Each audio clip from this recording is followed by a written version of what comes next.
Hello, I'm Mrs. Cooling, and today I'm going to be reading How to Catch a Star by Oliver Jeffers.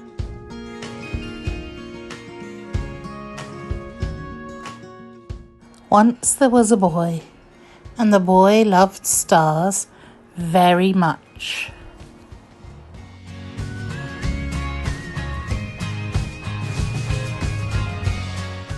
Every night the boy watched the stars from his window and wished he had one of his very own.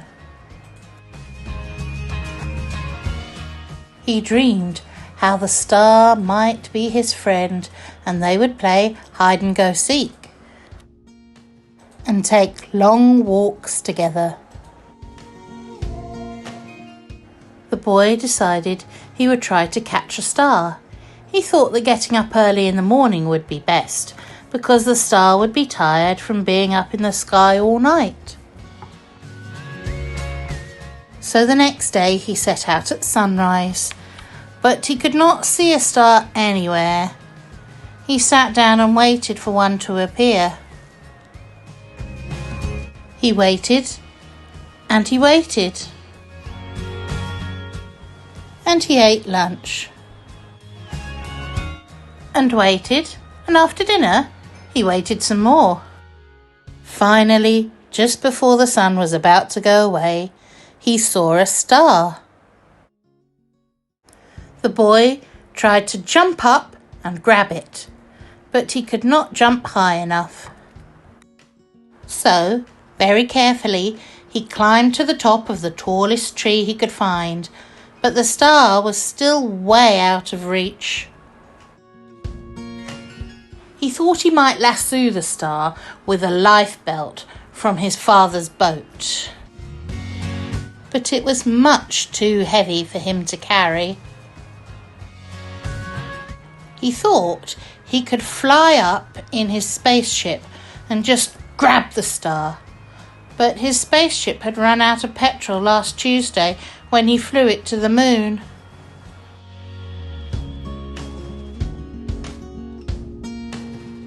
Perhaps he could get a seagull to help him fly up into the sky and reach for his star.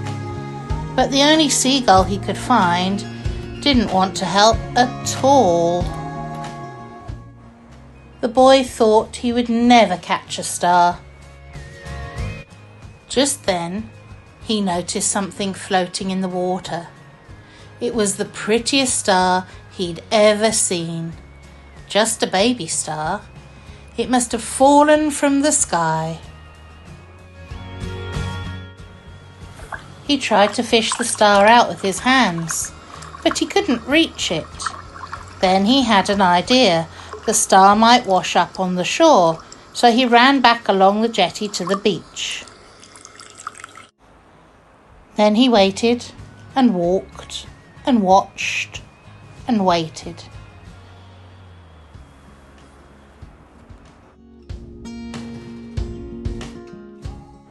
And sure enough, the star washed up on the bright golden sand.